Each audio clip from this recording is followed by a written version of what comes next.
In this episode, we move into a skill that helps analysts make sense of one of the most revealing forms of technical evidence in an investigation: the commands that systems, users, scripts, and attackers issue when they are trying to get something done. Suspicious command interpretation is not just about noticing that a command was run. It is about asking what that command was trying to accomplish, whether it makes sense in context, and whether it fits legitimate administration or something far more concerning. For a brand new learner, this matters because many attacks eventually become visible through commands, even when the attacker is trying to stay quiet. A file may still look ordinary, a login may still appear valid, and network traffic may still seem limited, but a poorly timed or badly matched command can reveal intent in a way that other clues do not. Once you learn how to interpret commands carefully, you begin to see them as evidence of purpose rather than just lines of technical text scrolling past in a log. Before we continue, a quick note. This audio course is a companion to our course companion books. The first book is about the exam and provides detailed information on how to pass it best. The second book is a Kindle-only ebook that contains 1,000 flashcards that can be used on your mobile device or Kindle. Check them both out at cyberauthor.me in the Bare Metal Study Guide series. A good place to begin is by understanding what interpretation means in this context.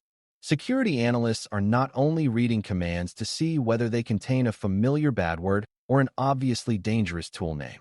They are interpreting them by connecting the command to the surrounding environment, the account that used it, the process that launched it, the system where it ran, and the events that occurred before and after.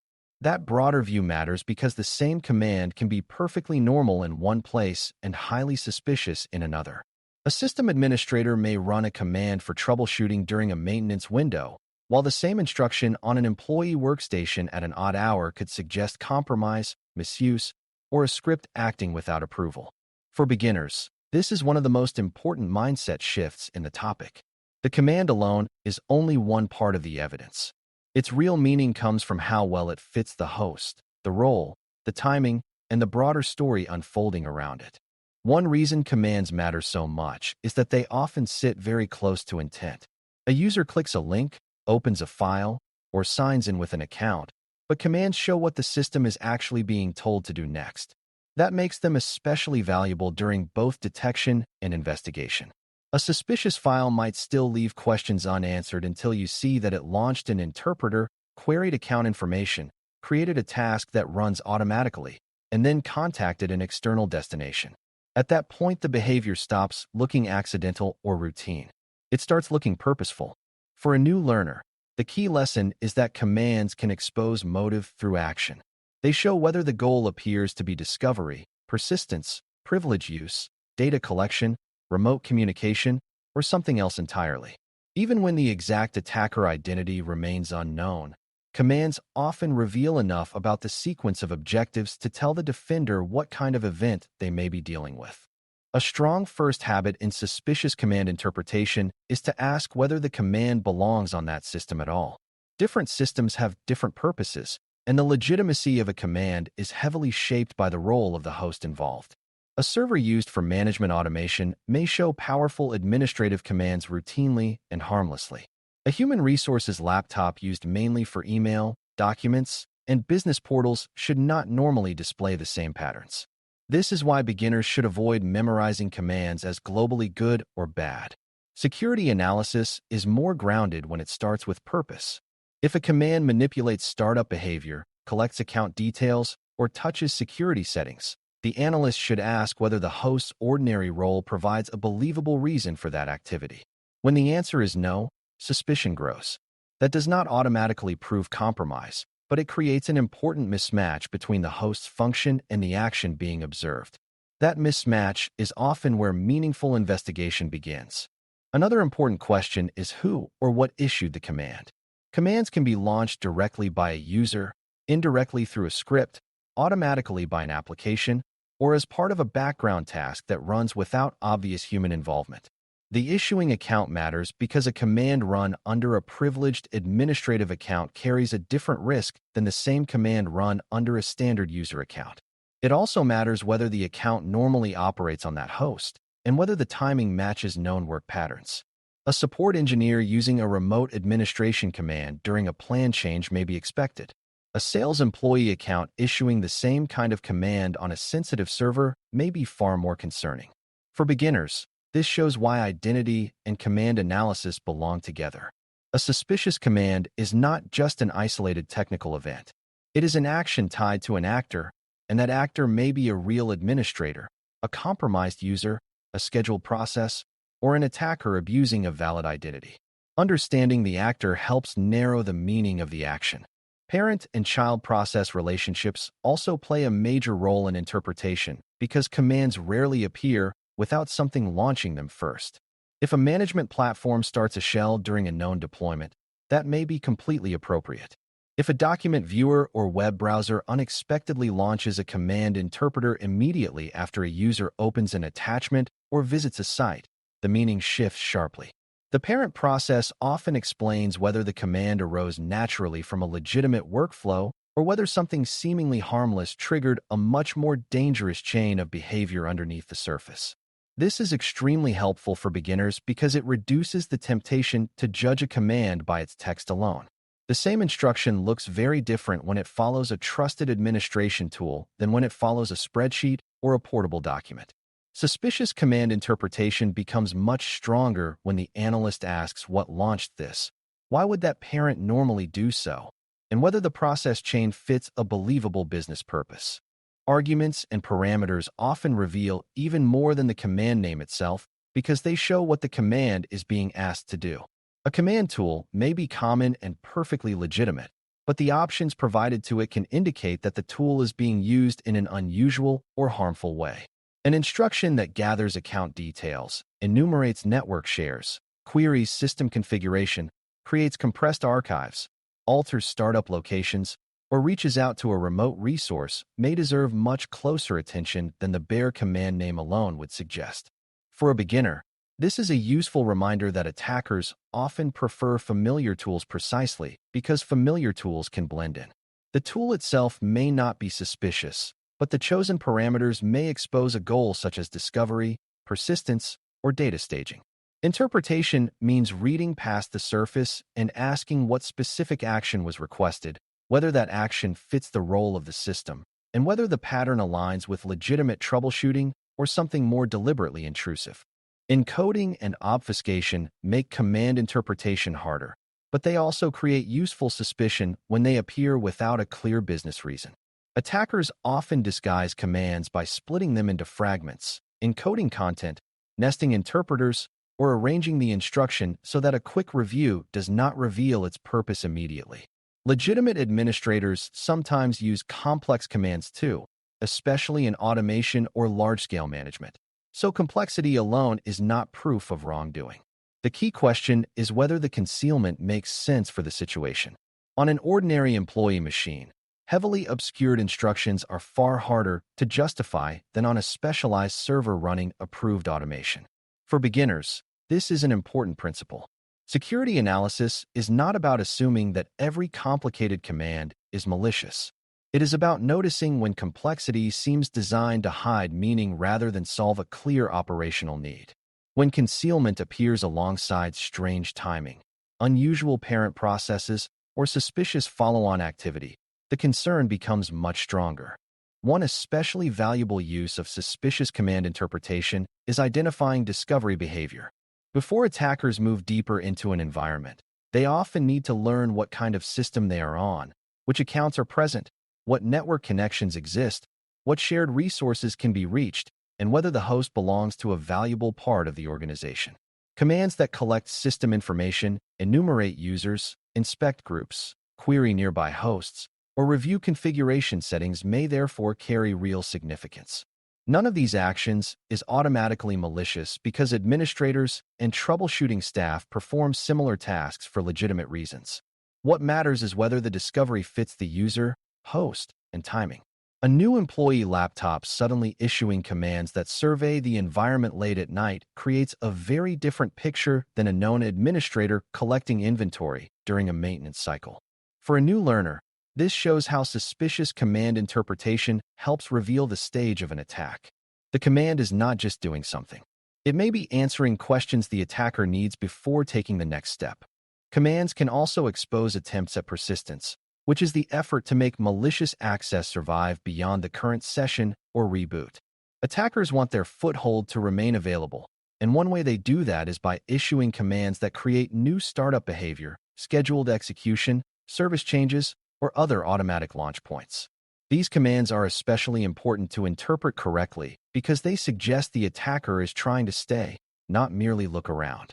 A beginner should recognize that persistence commands often matter more than they seem at first.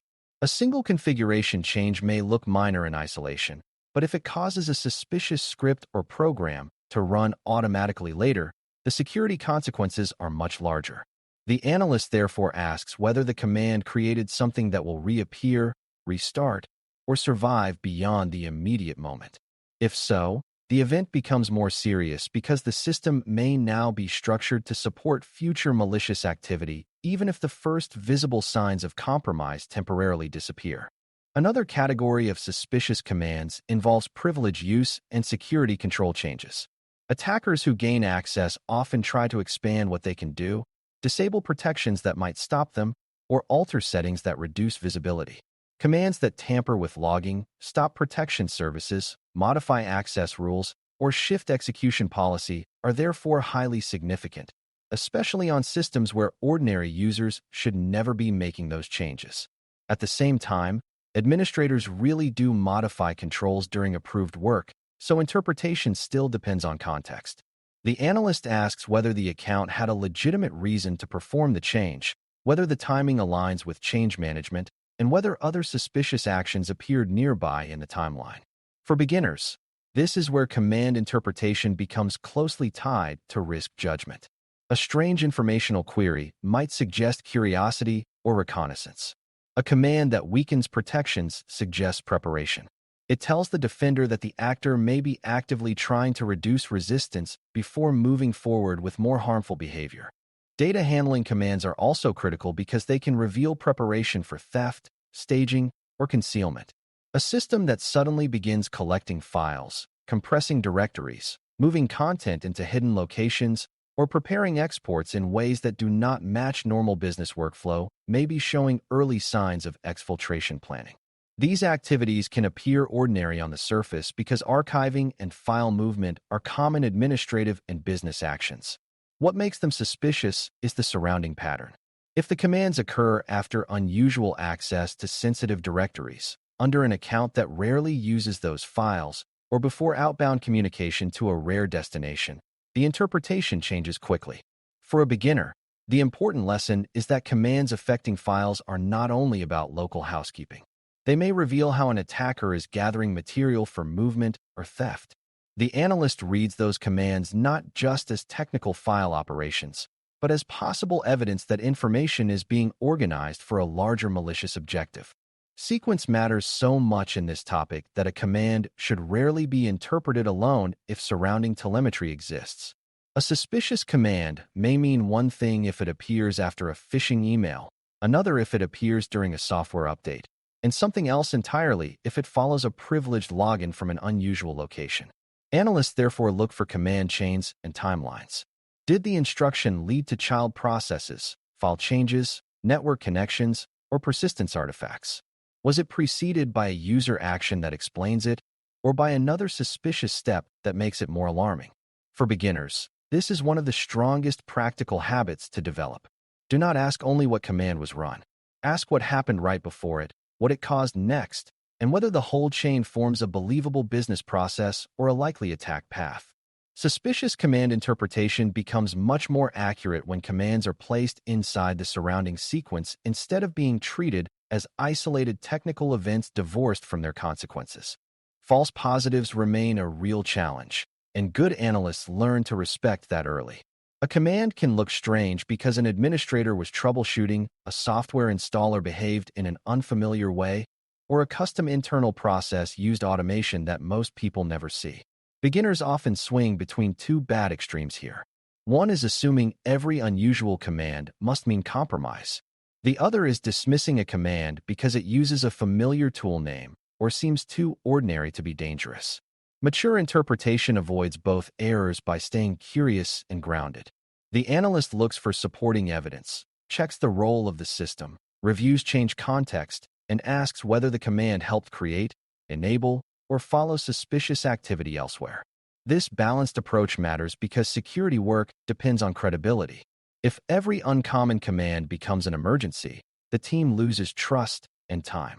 If suspicious commands are brushed aside too quickly, real compromise gains room to grow. Interpretation is therefore about disciplined judgment, not dramatic overreaction. A simple example helps bring the ideas together. Imagine a user opens what looks like a routine document from email. Seconds later, the document viewer launches a command interpreter. That interpreter runs a concealed instruction. The instruction creates a task that will run again later, and the host then begins reaching out to an unusual external destination at regular intervals. Each step individually could invite debate, especially in a noisy environment. Together, however, the chain tells a much clearer story. The command did not appear in isolation. It came from the wrong parent, used concealment, established persistence, and was followed by communication that suggests remote contact. For a new learner, this is the heart of suspicious command interpretation. The goal is not to admire the cleverness of the command or decode every technical detail perfectly. The goal is to understand enough about purpose, context, and consequence to recognize that the system is being directed towards something it should not be doing. As you bring all of this together, the lasting takeaway is that suspicious command interpretation is the skill of turning low-level instructions into meaningful evidence about intent, fit, and risk. Commands matter because they often sit close to the real objective of an attacker or misused process, whether that objective is discovery, persistence, privilege change, data collection, or communication with something outside the host. Interpreting them well requires context from identity, host role, parent processes, arguments, timing, sequence, and the surrounding business environment. For someone studying CSA+, this is an essential skill because many real incidents are not revealed by one obvious alert. They are revealed by familiar tools used in unfamiliar ways and commands that make sense only if the system is being guided toward compromise. When you learn to read commands as evidence of purpose instead of just technical output, you become much better at detecting when ordinary-looking system activity is actually the language of an attack unfolding in plain sight. Thanks for listening. For more audio courses, daily newsletters, and more, please visit baremetalcyber.com.